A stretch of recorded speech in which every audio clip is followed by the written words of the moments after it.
Ladies and gentlemen, this is the one we've all been waiting for. It's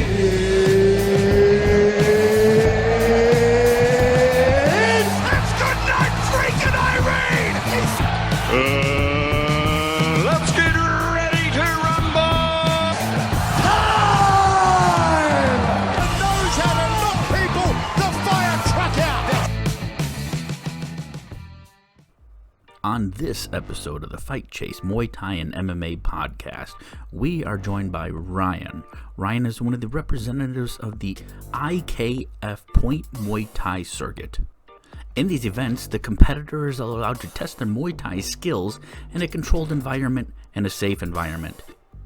While wearing the required safety equipment, headgear, shin pads, gloves, the competitors are allowed to engage in what is kind of like a hard sparring and test their skills against other competitors from other gyms around the areas.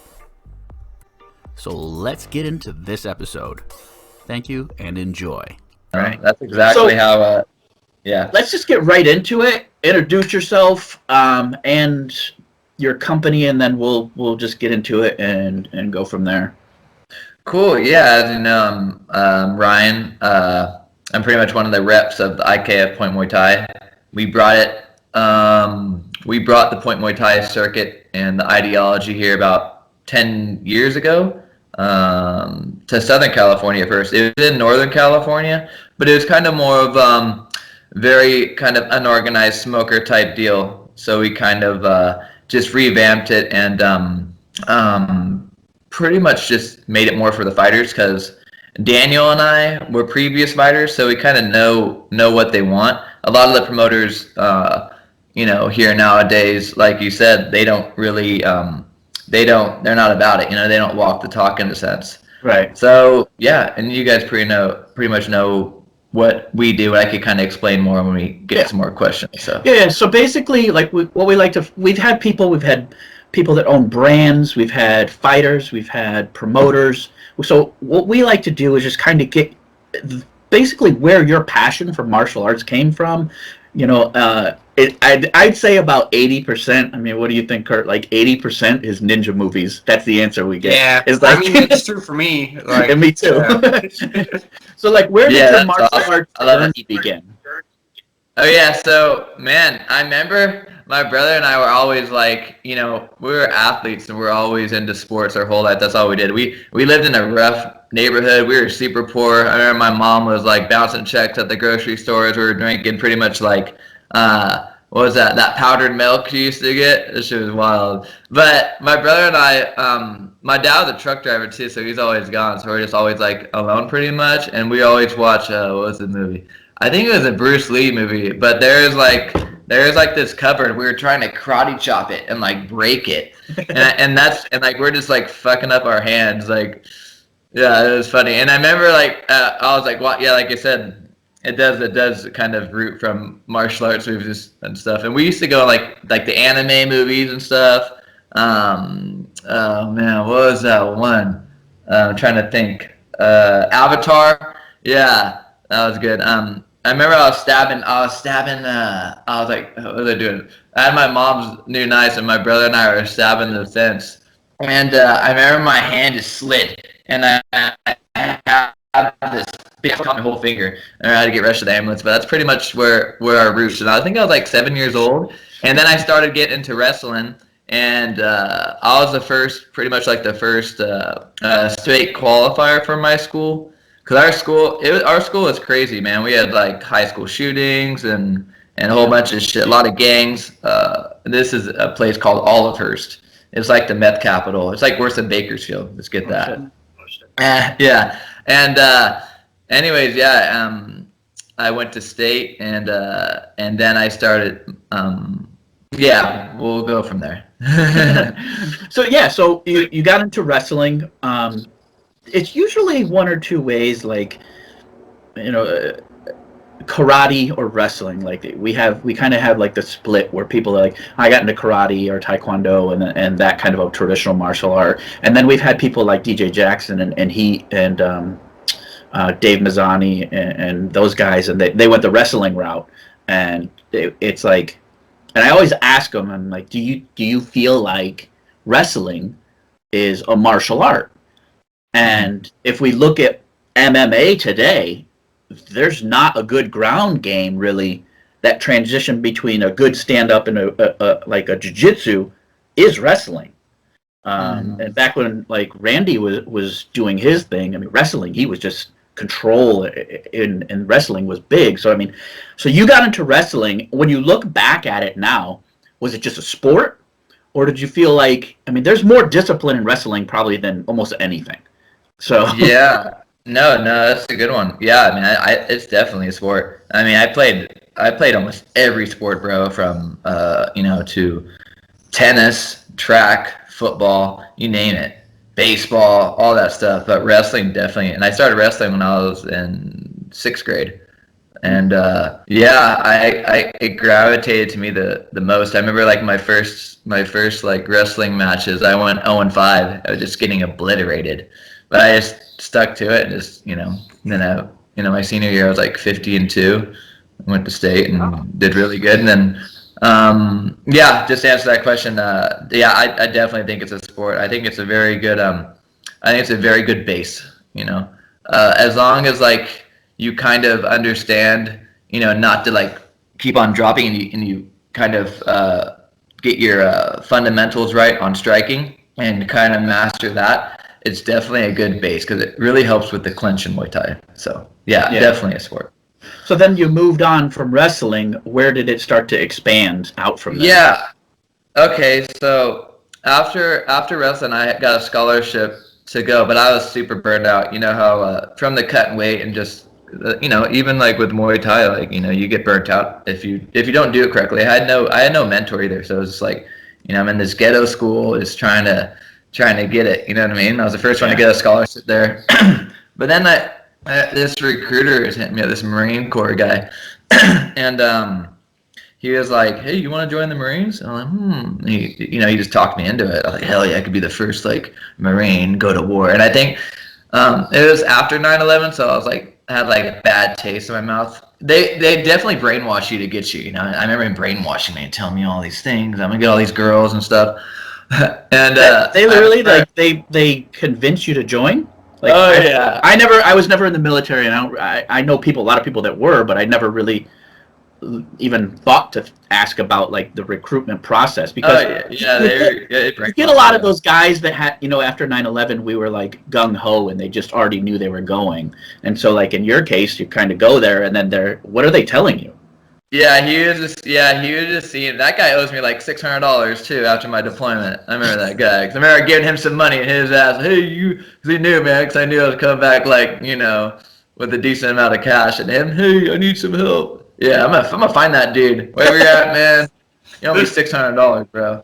But yeah, so he got me in his office because he would like go to my wrestling matches because I was like a pretty big name over in our high school, and he would like watch me and kind of like observe, and like he's like, ooh, this guy might be good, because like they pick people that want to be like guides, and guides are like pretty much like the squad leader, pretty much the main leader of the of your battalion in a sense. So yeah, he would watch me, and then and some other people too, and then they just make appointments from our school. Like, hey Ryan, so and so recruiter McDaniel, Staff Sergeant McDaniel, I remember his name. He was like, hey, he would like to see you and talk to you, and then you just go into his office and they talk to you, and just they give you all the options of. Yeah, he's telling me like I was gonna get like a $10,000 sign-in bonus and like this and that. Never got it, and all this other shit that he was just lying about just to get me. He'll lie to me, the little fucker. But yeah, that's how they do it. I mean, I don't know if they do it like how they do it now. I think people, I don't know if they're allowed to do that, but yeah, they definitely kind of gimmick you and kind of like, get their numbers, because that's how they work. They want numbers, so they get promoted or yeah. So then you went over to the military, so you signed up. You're like, hey, I'm going to be a Marine. I'm going to go kick ass. Yeah. Okay. And so I joined the Marines, went to boot camp, and I remember my brother was a fighter. He started doing MMA, and he was teaching me that. So that's when I started getting MMA, right my senior year. And anyways, Daniel had a couple fights, and I was gonna have a fight coming up, but then my what happened? Yeah, our time to leave boot camp changed. So it was a week right after, and I remember I got my brother to go to boot camp with me, and he had like a girlfriend at the time. And I'm like, come on, Daniel, we can go in the buddy system. He's like, I don't know. But I remember his ass came with me, but then he ran away. Yeah, Dan. Yeah, you ran away, bro. He ran away, but then like I remember my recruiter hit me up, and he was like, "Hey, your fucking brother, man. He left MEPS. MEPS is pretty much like where you like swear in, right? Where you like sign your name." But yeah, then I called Dan. He's like, "I'm sorry, man. Like there was a guy crying in the barracks, and I was missing my girlfriend, so I ran away." And he like found like some random house, like because they take all your shit, you know. He found like some random house, there was like some old girl, and he called his girlfriend up. But he ended up going with me, and we went to boot camp together. But yeah, boot camp was a trip. Never go with your brother or like anyone, a family related. They will fuck with you bad. Really? But yeah, I joined that, and then yeah, man, and we'll go from there, I guess. So you went. Obviously, you got deployed, right? Yeah. Okay. And how long were you deployed? So I was deployed for 8 months, and you know what's crazy? A story on that, like, and right when I entered too, that's when I was really engulfed in Muay Thai also. So I was about like 18 years old, 19 years old. I was really about like watching videos and everything, but all this shit was hitting me at once. So my mom and I were driving. Like I said, our town's crazy. We witnessed like a manslaughter of like 4 generations of families getting killed. So it was the mom, dad, the grandma, the mom, the dad, the kid inside the mom, the son, and then the daughter was pregnant too. No. The mom was pregnant, and then they had two kids, and then so it was 3 traditions. Sorry. And yeah, they end up dying right in front of me from a drunk driver. And I remember trying to like help them, and they were like screaming. The guy was like freaking, and then like man. Sorry, this is too graphic. It's getting crazy. Oh yeah, it's crazy. So, yeah, man, it was just I won't go into detail about it. But yeah, right after that, I had a subpoena to go to court against him, and then right after, I remember my corporal was like chewing my ass out, dude. Marines is so crazy, especially my unit. My unit was a bunch of douchebags, man. But I remember like they're like chewing me out because I forgot to do something, and I was like, man, because I was like a private, you know, going in. And they hella fuck with you when you go to the fleet. The fleet is pretty much it's when you're going to work like a 9 to 5. You know what I mean? But you're in camis and you're doing your MOS. Your MOS is your job. So, anyways, I remember like my corporal's like chewing my ass out like.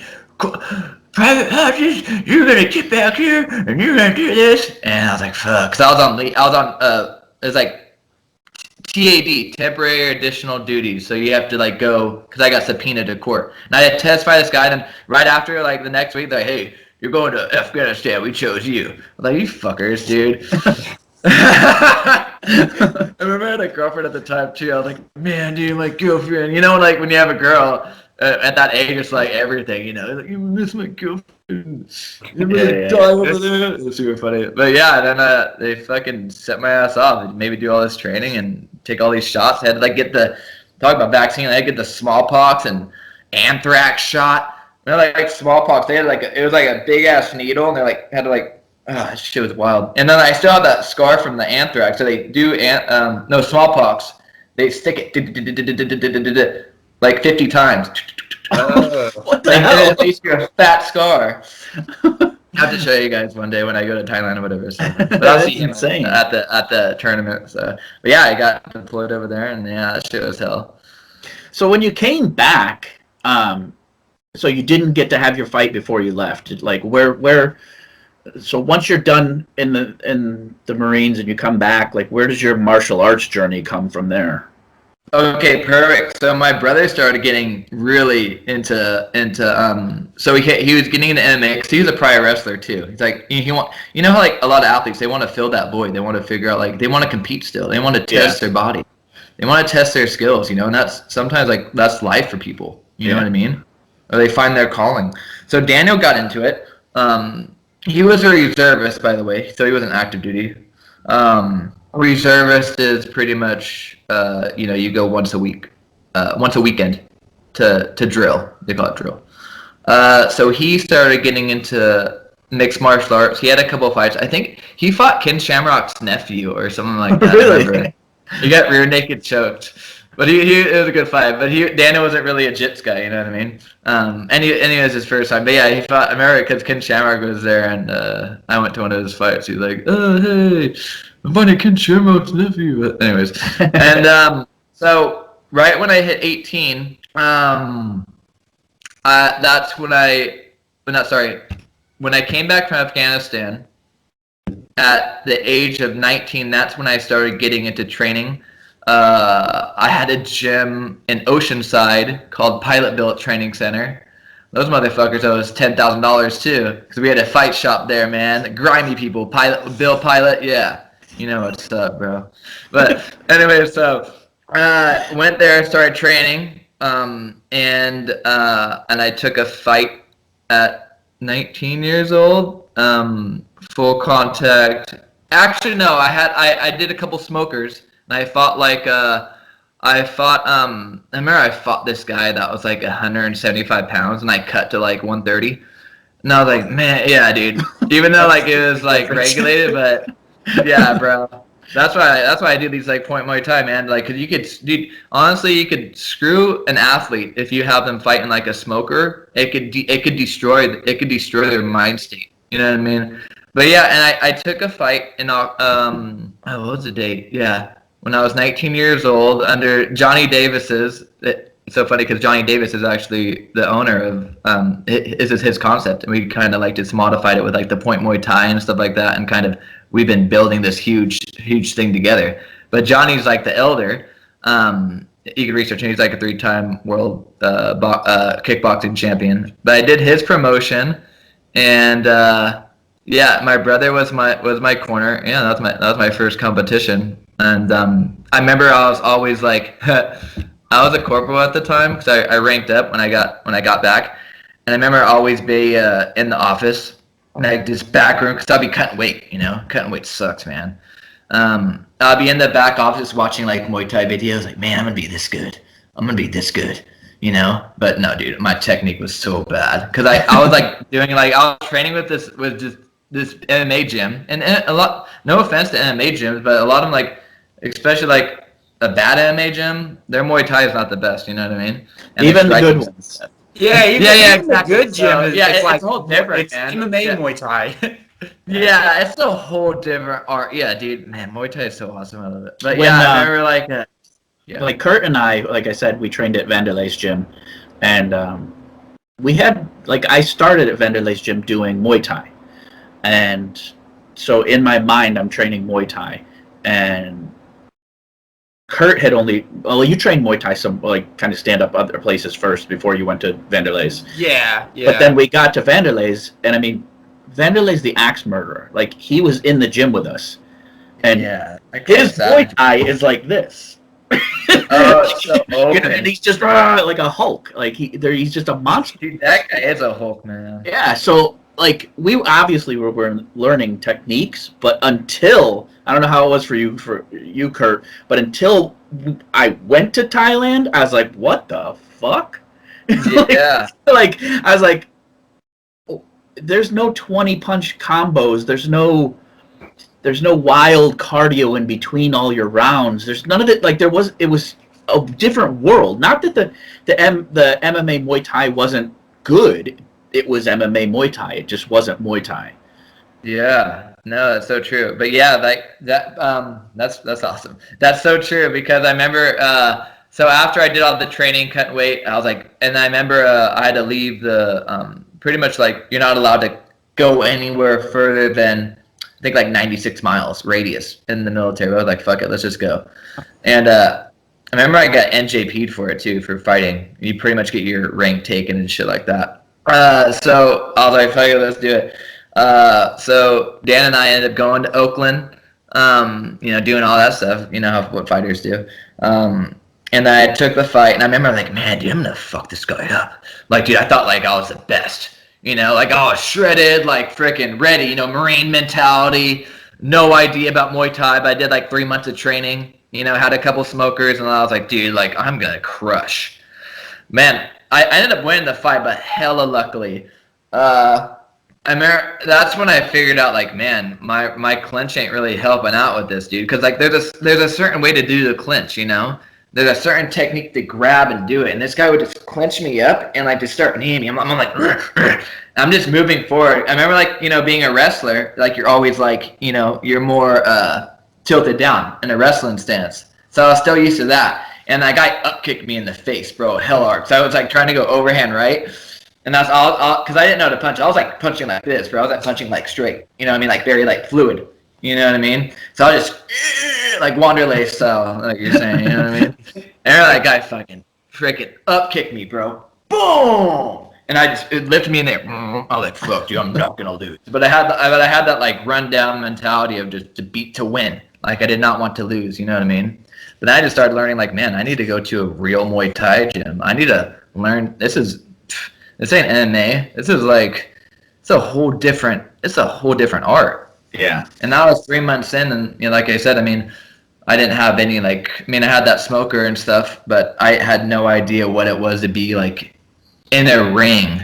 You know what I mean? Full contact. That's why Point Muay Thai is so different from like a full contact. The whole energy. It's not a real fight when it comes to like Point Muay Thai. It's definitely a good experience, but it gets you ready. That's what I want to kind of provide for these athletes, to get ready for that ring and not have that. Because I was like shelled up a little bit. You know what I mean? Like I was kind of like, like I couldn't like function. You know what I mean? So yeah, I had my first fight in Oakland under Johnny Davis's promotion, and then I took a couple more fights, and then I think my last fight 2 years ago, I went to Penchbuka Stadium and took a fight out there and actually fought a real Thai, and that was awesome. Yeah. So where did you decide to go to train Muay Thai as like a traditional Muay Thai? Where'd I go? So I went under Crew Bullpen over in SoCal and Kenny Finister, and then I just kind of like went around to different gyms too, like Black House, Team Noguera. That was just sparring. Like I don't really tug it, but yeah, pretty much those guys. Crew William definitely helped me out a lot with my Muay Thai. So he's like, he's been in the game for a minute. I think he had his last fight when he was like 55 years old. This recently, or like I think he's like 54 years old. That guy's crazy. But yeah, Thailand, they'll fight forever. Dude, yeah, man, they don't care over there. But yeah, that's when I started kind of really grasping the concept of what Muay Thai is about and learning the trade. And then after that, I went to, when you go train in Thailand, they make you train for like a month, 2 times a week. Mm-hmm. Shit was so rough. That's like worse than boot camp, man, training over there. Like I was like, my brother and I were like, man, dude, I'm just so happy just the training's done. Like I'm just ready to fight. Where did you go in Thailand? Where did you train at? Bull Muay Thai in Ao Nong. Oh, okay. I don't know if you know where that's at. Like Krabi area. Oh, I know where that's at. Okay. Krabi's super nice, man. That's a nice area. Yeah, I love Krabi. So my brother and I went out there for 2 months to train, and it was funny because Mari's the owner. He's like, let me see what you guys have if you guys will be a part of my fight team. He has a French accent, and he's like, we have a winning percentage of 98.7%. And he was like, I was like, Jesus Christ, like fuck, we have to win, huh? And then like he like made us spar against like all those like fucking top champs. Remember that shit? Like it was like some cool movie shit, bro. Like he threw us in the ringer. But I was supposed to go over there with D-Doc. Wait, Docto. What's his name? Yeah. Docto something. He has a Al-Anon Krabi fitness gym over there. He's like, yeah, Ryan, I'll get you a fight for sure. Because I made it. So I went to business school just for the PKBs. Just to kind of learn more about it.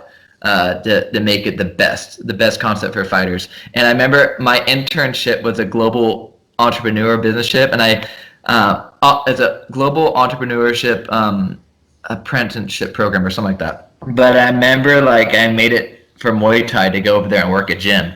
But I really just took a fight over there for my project, and they paid for it and everything, so it was dope. That's awesome. Wow. Yeah, it was dope. Yeah, they paid for some of the travel and everything, but it was all bullshit because I wasn't working at a gym. There was no like, it was all just a fight over there. I just like did like a 12-page. I think I had my wife like help me write this 12-page like dope paper for it about me like being in the gym and learning how the payment systems go, but. Yeah, no, I was out there fucking in training. Thailand. Cause they didn't know what's up. Yeah, you would have to made up a lot of stuff. Yeah. Oh, I made up everything, man. I even had like the trainers. Like, it was great. But yeah, man, training over in Thailand, man, that's probably one of the best experiences. And going out there and fighting a Thai and testing myself, and that feeling is so spiritual. Going in the ring. And just the training's just fucking, you guys know, it's so brutal. Waking up at 6 a.m., different world, running 4 miles, and then doing it all over again. Dude, I actually got sick that week because I was overtraining. I was like, fuck, I can't do this I have to get acclimated. I didn't think it was going to be that rough. Yeah, they make nobody you has train. a clue when you tell them, you're like, yeah. They're like, how do I get ready? You can't. No, dude, it's because the Thais are so good, so like we have to be like conditioned, you know what I mean? There's no way to do it here to physically have the amount of time in the day to do exactly what you're going to do there.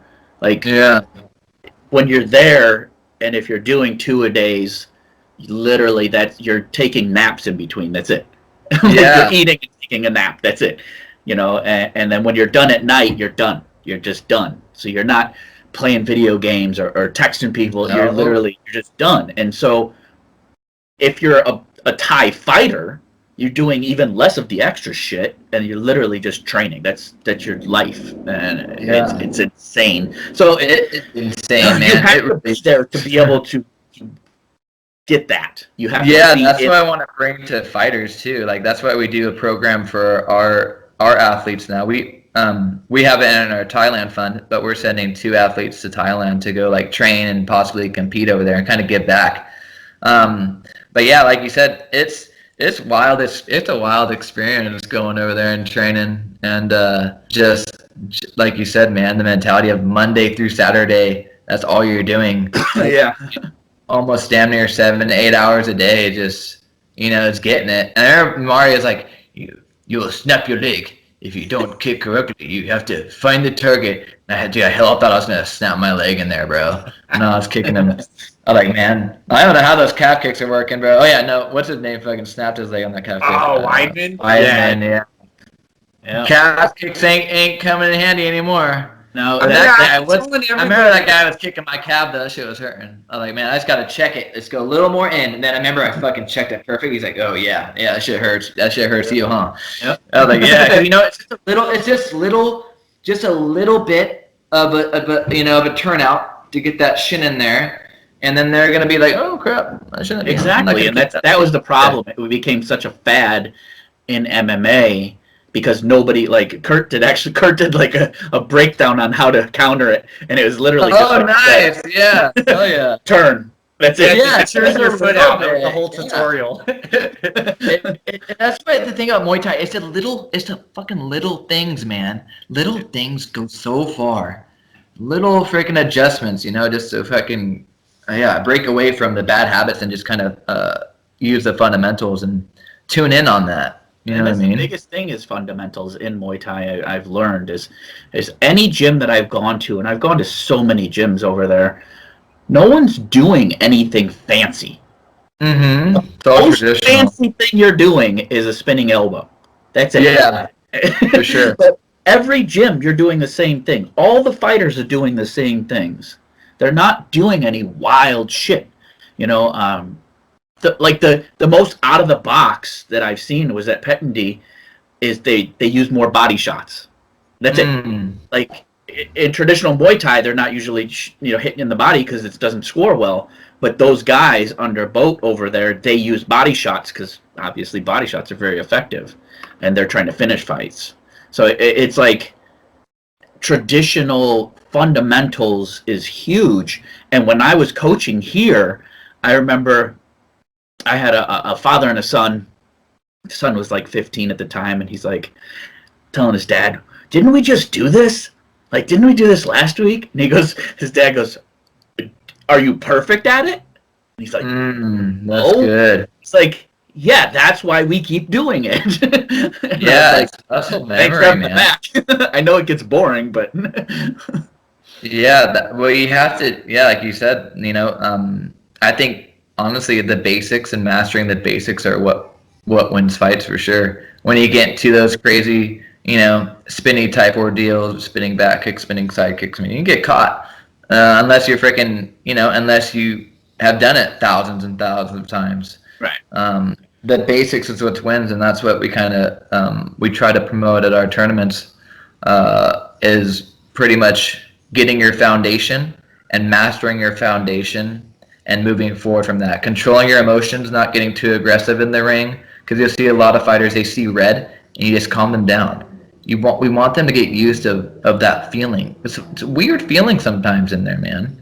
There's a lot of emotion going on when you're getting punched in the face. And there's a win and a loss, I always like to tell athletes, losing is learning. It's what you take from it, what you benefit from it, and what you bring back to the ring the next time.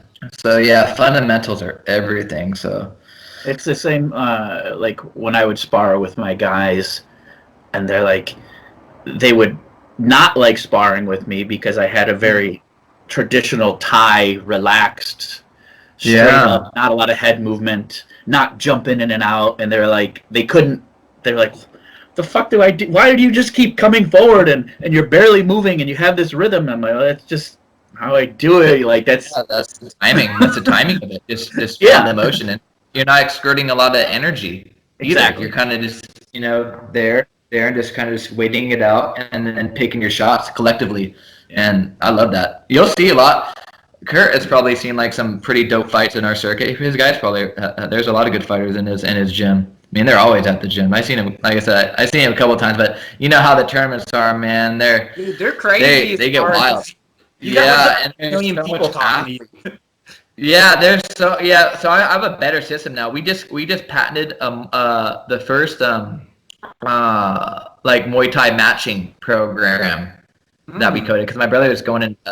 He's an engineer, so he kind of was able to kind of create a program to kind of match everything perfectly. And what's cool about it, like sandbagging, so everything's like programmed nowadays. And a lot of like the old school promoters, they don't get that. They're sometimes they're older and they don't want to get with technology sometimes. So we have a coding program that could get the athlete, and it could go and research their name through Google and other search engines and see, hey, did this guy have an AMI fight? Did this guy fight professionally somewhere? Even like as far as like maybe finding them in like Facebook, an algorithm to see if they fought in Thailand, because that doesn't really go on your record. So yeah, I want to point that out, because I'm super stoked on that. That's pretty awesome. That's cool. Yeah, let's get into that. I mean, so after you're done, you want to give back, like you said. So you created this business. Kurt knows the business. He told me about it before I even reached out to you. Like he had told me, he had some of his guys competing in these things. So like, just break it down for people right from the beginning. Like what is the business that you started, and then we'll get into like how it works and all that type of thing. So yeah, it's pretty much a point Muay Thai circuit. Sometimes we call it like technical bouts as our trademark name, and it pretty much like it's the grassroots movement of Muay Thai. It's kind of like going from like for some athletes going from t-ball to regular baseball. You know what I mean? If that's a good analogy, or like So it kind of builds that athlete to that next level of, amateur full contact fighting, and also it gives a foundation and a platform for athletes that they don't want to do full contact fights. They just want to compete. You know what I mean? Yeah. We have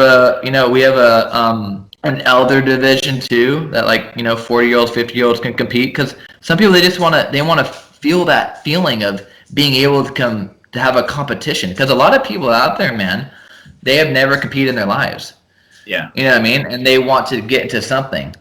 So, but the base of this is to build fighters to the next level and also have advanced athletes in there sharpen their tools and technique. Because the learning is endless in this game. And having a platform to have something to have experience on a more of a regulated way where you're not getting knocked out, where there's rules, there's regulations, we have fighters insurance and all that stuff. This ain't no like smoker type deal. You're getting matched with a fighter that's a couple pounds from your weight limit, a couple months experience from you. If you have a fight, they have a fight. Like everything's pretty much matched accordingly because it's a program that's matching these. And then we do quality control and we QC it. We try to do the best because I've been in the fight game and I had smokers and I got screwed. And a lot of these other promoters out there, they have not been in the fight game like we have been. You know, my brother's a three-time IKF champion as well. So we've been practicing martial arts for a while. And we know the deal. You know, we want to start giving back to athletes now. Like we were just doing competition, but now we're getting more of like, we just made a Knock Muay Foundation nonprofit, so we're going to start we're going to have a couple bags for some gyms at our next tournament coming up May 23rd. And just giving more donations out and like I said, sending fighters to Thailand and giving them that outlet, giving them that experience that I think is necessary and needed to grow the sport. Grassroots level, of course. This ain't full contact. This is nowhere near full contact. You know what I mean? What should a fighter expect? Like, I mean, somebody that trains at their gym. I'm in New Hampshire, and when I took over the program at the Henzo Gracie gym, I had Kurt and I used to hear it all the time in Vegas. As soon as somebody starts at the gym, I want to fight. Yeah, whatever. Just you're not just you don't want to fight. So for sure. I had a couple of students ask me, like, where can I get some fights? So, like, when you have people that are local enough to attend your events, what are they doing to get involved? What should they expect? That type of thing. Yeah, so I mean, to register, we recommend having a coach. We have athletes that are independent, but coaches are everything, man. Like, you need someone there by your side because that is the person that knows you, and they know what you need to improve on. They are the ones that are seeing, and then they could adjust for you to win the fight and just build you. Mm-hmm. So I definitely always recommend a coach. Sometimes we have those independent people, but they usually get tore up for sure because even if they have that experience, they're kind of like, you know what I mean, like their garage level. They need a good Muay Thai coach. And they just go on our website, pointmuaythaisca.com, and we have a whole calendar, and they could pick from there. You can go on akpromotions.org too with Johnny, and he has some Point Muay Thai, Point Kickboxing circuits over on the East Coast. And I mean, what to expect? I mean, it's a fight. Like, it's not going to be like some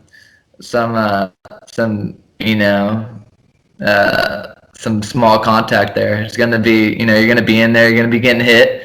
It's going to be controlled, it's going to be regulated, but I mean, it's going to be like some hard sparring for sure. Expect to go in there and like freaking, win.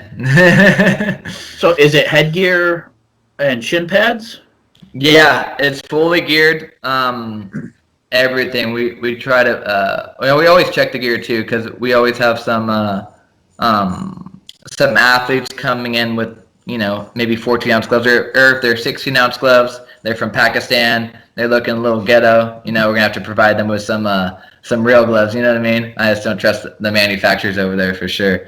But yeah, everything's geared up, and yeah, we just regulate it. We have 2 refs that been in the game with us for like 7 years. Because I think the hardest part is the reffing and the judging that I'm trying to really get down. I mean, my new judging thing is like I'm having people send me resumes because judging's so important to Muay Thai, and I'm trying to teach them. We made a new like judging scorecard that really breaks it down Barney style about everything. You know what I mean? I have to show you guys, but I don't have it on me. Well, you can go into that, like kind of how. I know how traditional Muay Thai is scored. Kurt knows how traditional Muay Thai is scored. So how do you guys? What is your value system on scoring in a point system like that? Yeah, so ours is a little different. Actually, look, I'm gonna man, if I could show you guys this through the thing. It's super cool how maybe I could show you guys through this let me see if I could find it. Just a sec. So I don't know if you guys could see. Let me see if you guys could. Can you guys see that kind of? Kind of. Okay. Okay, yeah. Kind of. So I'll just go over like how we do the thing. So we have like round 1, round 2, and then overtime. So we only go 2 rounds, right? Okay. If they win both rounds, just to kind of, with a lot of the new fighters, they get tired and they'll drop their hands, and then one head kick will cause a knockout. You know what I mean? So if the fighter is winning both rounds clearly, you know. And how we do it is by their cardio, their self-control, ring awareness, and their punches, their sweeps, all that. And how we score too is like if you throw a long knee and someone jabs, the long knee is gonna win. You know what I mean? So we kind of base on those traditional kind of if you're sweeping someone, that's like that's a good score. And yeah, so we have all these teams like 8, 9, 10. We have 10 is like knees, clench, good clench. Sweeps, combos, like different, like nice combos, like a 1-2 kick. The guy's not answering back. Even if the guy's getting kicked and blocking, that's still counting. The guy's still active. And we have it right here. It's so cool because we have a dot to make it so dummy-proof, simple for the judges to make it. Because judging's complicated in Muay Thai. We want to bring the awareness to it. So we have like deductions to warning for contact. It's a little different because we're a semi-contact event. So we have like little warnings that, as a point deduction, groin shots, and then like bonuses. We'll have like, if you do like 4 sweeps in the thing, that's like a little bonus. If you have like solid defense, like you're checking good, you're, you know what I mean? Like you're pairing nice. That's another like good bonus because we like smooth, you know what I mean? So yeah, 8 goes from cardio, self-control, ring awareness, and punches. Because punches is like, that's boxing, we want leg kicks and Muay Thai type ordeal. 9 points is like, your defense, your leg checks, your roundhouse kicks, your teeps. And then our 10 points are going to go with like long knees, nice clinch, dominating the clinch, sweeps and combos. And then we have an overtime as our 3rd round. And then we have like the judge. So the judges now, they're paid by how much times they judge now instead of giving a flat rate. So it gives them an incentive that I gotta do good at judging, and then they sign it. Afterwards, then we stamp it. Then make it judging. We want to make our judging the best because I think that is where we lack, and we want to get better. We want to grow this thing, and we want to build the fighters the best they can. We have so much fighters now that, man, if I had some, I could have them right here, bro. Like they went to the UFC, they went to Bellator. I got Kai Wu freaking headlining in Korea. He's like a legend over there professionally, and they all started here. And it feels good to kind of provide this, and I just want to make it the best. That's why I said I went to business school, got in debt, student loans, just to make this platform the best thing I can. Yeah, that school was crazy too, man. That corporate world. I had no friends in school. Me, Everyone's on their phones, bro. This generation, man. Fucking crazy, bro. I tell you. I hear you. So, Kurt, you've kind of had more of an experience. I mean, you got some questions or input or anything like that? Not really. I mean, he kind of went over everything. Yeah, I just really enjoy the events, and I know like a lot of people, you hear it a lot. Well, these aren't fights. Well, usually like when we go, like I train people as if they're doing a real fight because this is kind of the test for me. Like if they could do, like usually I say like 3 PKBs, depending on how you do, then you could do an actual fight if that's the route that you want to take. But I really like it as kind of like so people can see, where they're at in Muay Thai under a controlled setting without, because usually, man, most of the gyms around here, and I know a lot of areas, like the fighter's first fight is like at an amateur event in front of all their family and friends. They're selling tickets, the lights are on them, and this is like real similar, but not the same. It's not the same level of pressure, but it's like a good stepping stone. So it's definitely a cool event. And then it's what I really like to use, to bring guys up that want to go the route of getting some actual fights. So would this be comparable to like a Naga type of thing for jiu-jitsu? Yeah, I would say so. And I think he described it really well, because people always ask me, well, what is it like? I'm like, well, you could expect like some hard sparring, and it's going to be scored. Like, it's scored hard sparring is basically what it is. So it's good. Yeah. And thanks, Kurt. Is it no knockouts, or what is? Yeah. Like, are they shunned? Yeah, I mean, knockouts rarely happen. It does, like, if you get sweeped and you land on your head, or some people come in with already previous concussions, that, you get a nice little, anything, or if you're like leaning into a kick, you might get knocked out. It rarely happens, but there are some times where you get a nice flush kick, and especially it's usually the fighter that's knocking himself out, because they're just leaning into it. That's why we try to promote no ducking. Don't duck too much in Muay Thai. Exactly. Because sometimes too you get a freaking knee to the face too on accident, and then they'll complain like, hey, the fighter need my opponent. Like, bro, you need yourself. You freaking put your head into the knee. You know what I mean? When you're in a clinch, you want to pummel in. So we try to kind of promote that. But yeah, it's a no knockout concept. We don't want anyone getting knocked out in our tournaments. We want to protect their head as best as we can. We want them to spar. We want them to spar hard and have a good time and flow and get that feeling of like, this is a fight. You know what I mean? Yeah. But we don't want anyone just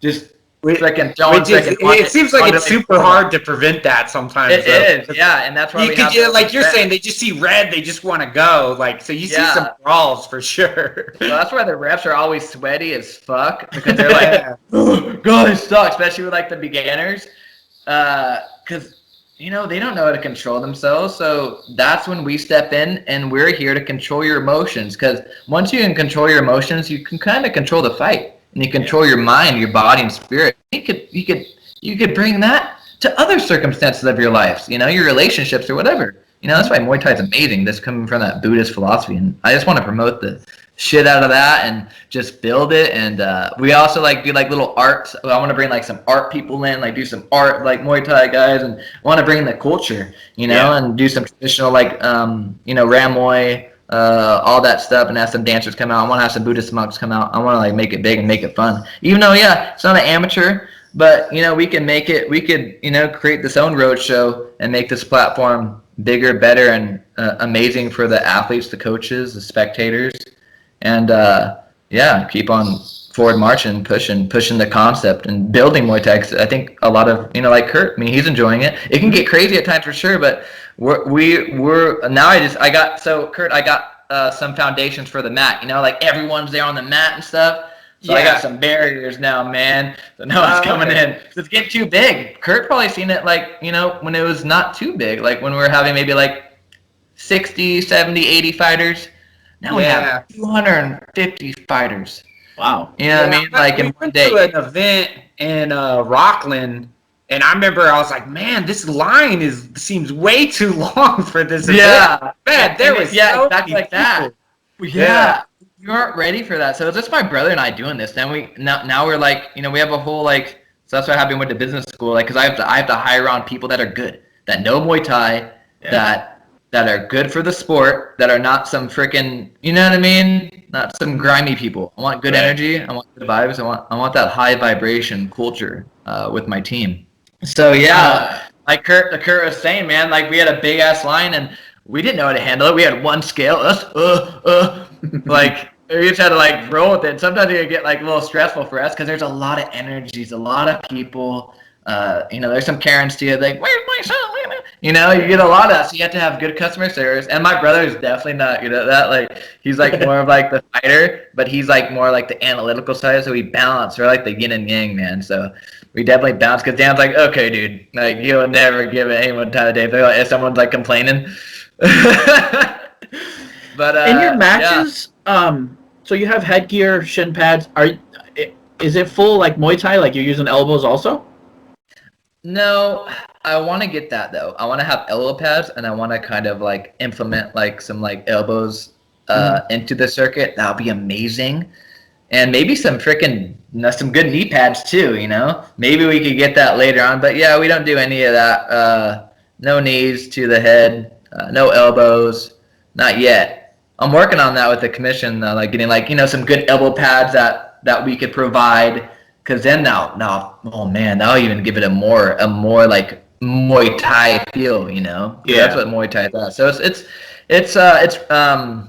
modified Muay Thai, Okay. point Muay Thai with no elbows, no knees to the head, but there's knees to the body and stuff. So it definitely does grow your Muay Thai, but no elbows. Okay, I gotcha. Very cool. Sounds really interesting, and it's really cool that you're doing that because, like I said, it reminds me of like when we started out competing jiu-jitsu.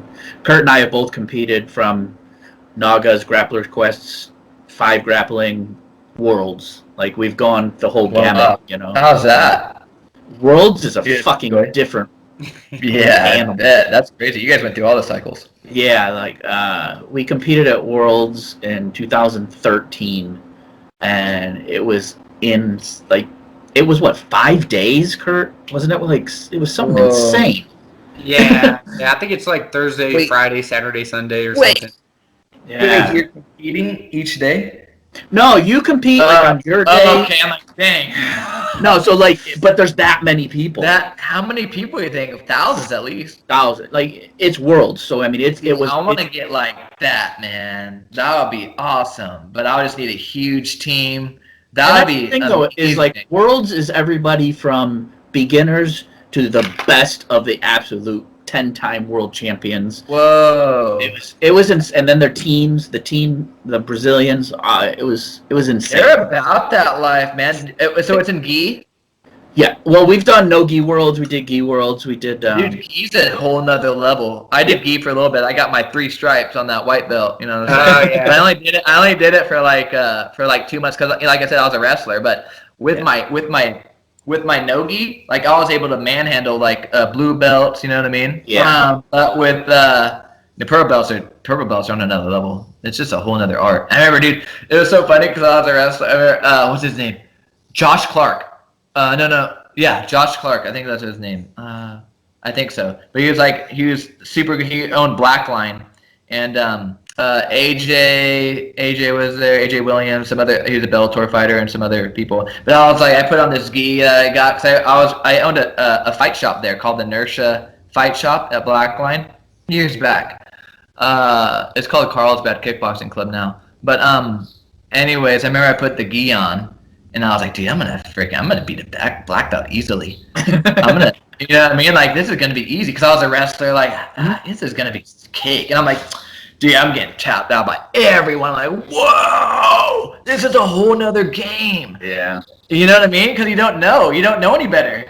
You're like so like in your brain, like I get everyone. This is like wrestling, you know. But dude, it was being choked with collars, and it's the gi's weird. I was getting choked freaking everywhere, man. Like, what the hell? The gi's a whole nother ball game. Yeah.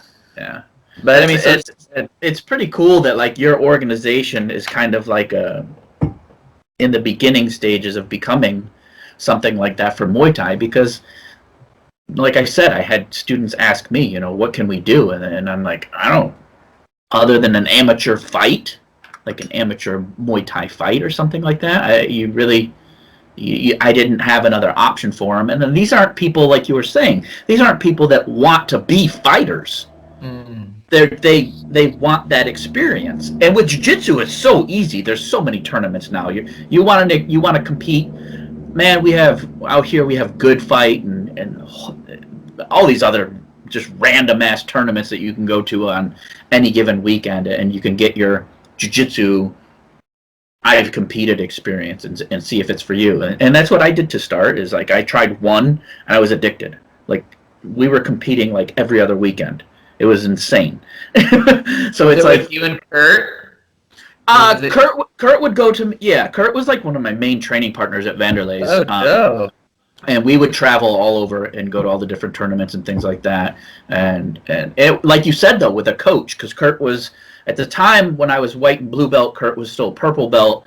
But I had trained with Kurt so much that he knew like what I would do, and and I knew his voice. So having that coach there, that outside point of view, is huge. It's just that person looking and going, 100%. yeah, oh, put your left hand here. You don't see that when you're in the mix. Just like you were saying, when you need a coach when you're fighting. When you go to Thailand and fight, you have 3 or 4 different guys yelling at you while you're fighting. You got the guys telling you to do this and do that, and then you have the whole crowd telling you what to do. But it's like that one voice, though. That one voice, Exactly. Because I was out there too. Because my brother, there's all the noise, but you could hear that one voice that is the one voice that usually you know what I mean, consciously in your head, like, oh, that's what I need to do. Yeah. So sometimes if I say, oh, I can't hear my coach, you could hear them, bro. You probably haven't been training them long enough. And does that make sense, right? Yeah, it's a calm voice that you're used to. And it's not somebody that's yelling, go here. It's Yeah. Go. Yeah. It's, left hand here, or, grab the collar here, or you need to do this, or what the biggest thing for me was points, because I did not like to fight on points. Like I was always in there to submit, and I would always want to hear the points, just like, okay, you're up or you're down, just to kind of gauge where you're at in the match. And then you're like, okay, I need to do something. If you're down, you're screwed. You have to go for broke. But it was like that type of thing. So yeah, Kurt would go, and then we would go to all different tournaments together. Awesome.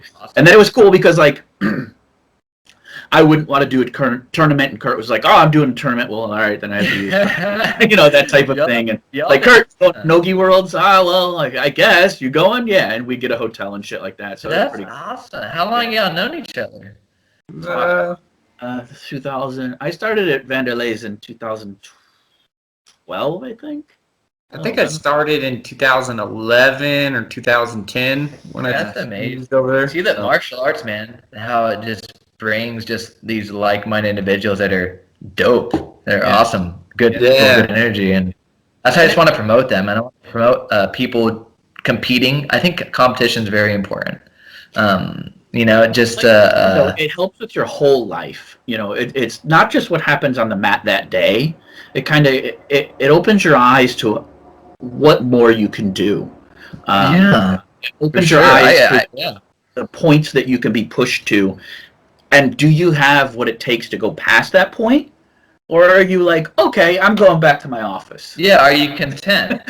But you did it. Yeah. You took that leap. You did it. And when you're on your fucking deathbed, you'd be like, man, I'm happy I did that competition. You know what I mean? I don't know. Like, I'm a believer. Just do what you want in this life, man. Like, this life is yours, and you create your own roadshow. And all this freaking crazy bullshit that's going on in the world today, fuck it. Just you do you, your family, and you follow your dream. You know what I mean? Follow your passion. But keep moving forward, though, with all this, like, with this whole Corona thing. Like, I was super depressed, bro. Like, I was going back on my Marine Corps stage of, like, PTSD and all that stuff, because I deprogrammed from all that, doing meditation, Muay Thai, and I kind of got away from that dark cycle that I was in when I got out. Because it's a whole transition period, you know what I mean? But I was going back into that, but I was like, am I gonna be a victim? Because everyone's a victim nowadays. Or am I going to freaking figure this out, not go on unemployment, and move forward with our events because the athletes need it? Yeah. And freaking October, we freaking did it. We had about 300 athletes there and 700 spectators in the midst of a pandemic, and we paid a little bit more money, but still, fighters loved it. And that's what we have to do. We can't be victims, man. We got to keep on pushing forward and doing what we got to do. You know what I mean? Yes, I agree. That's my little speech. Ryan, man, I totally applaud what you're doing, and I think it's an amazing thing. And like I said, way before I even reached out to you, Kurt had been telling me long time ago, yeah, I had my guys doing this, and he would post pictures from it and things like that. So, man, keep doing what you're doing. It's a good thing. It's awesome for Muay Thai. And like you said, you know, the more culture you can bring into it, and that's what I love about Muay Thai is the culture behind it. It's not just going in there and kicking and punching in knees and elbows. It's literally the culture behind it. I have got Sakyant tattoos. My head's tattooed. Yeah. I brought Kurt back a Moncon that was made at Samart's gym, handmade by him and his crew. That's amazing. And I did the whole video. I went and got him blessed in Thailand before I brought him back and things like that. So it's like, if you can, when people start to see that it's not just an MMA, it's not just, there's so much, there's people behind it, there's a culture behind it. That's where people fall in love with Muay Thai, when they cross that threshold and they realize that there's ancient warfare and there's stories and there's heroes and there's so much more behind it than who had a belt or yeah. You know, and then you tell a new student or you tell someone that's coming in out of their garage and you'd be like, you know, Muay Thai fighters have 300 to 400 fights, and then they're like, what the fuck? They're like, how? And they're like, they fight. They'll start fighting at 7, 8, 10 years old, and they fight and they'll fight multiple times a week or multiple times a day, and it's such a respectful thing, and the culture behind it is amazing. So, man, as much of that you can throw in there, that's great. So just yeah, that's the plan, man. We're gonna continue. I mean, since like it's getting a little more popular, we're gonna start kind of implementing the culture and the background.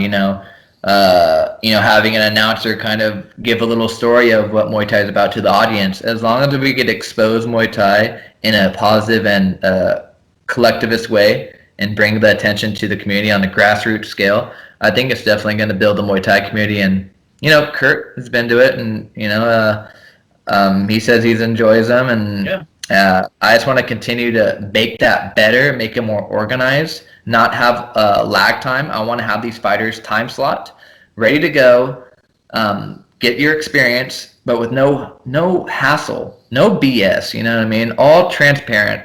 And that's what I want to bring to the table, because I think a lot of people cannot be transparent. They could be evil. I want to bring light to our sport and continue doing what we're doing, but just make it more organized and make it better. Yeah, you have to bring in gambling then. Oh yeah, I know. Right? Dude, my brother was saying that too. Like, dude, when we do, we're talking about the AMI shows, but AMI circuits. That's another story about getting into. That's another story in California. You don't go there. Kurt, you got anything else before we take off? No, I think that's about it. Yeah, I'm good. Right. Dude, hey, I want to say something, man. Thanks, Kurt, for coming out to our events and supporting us.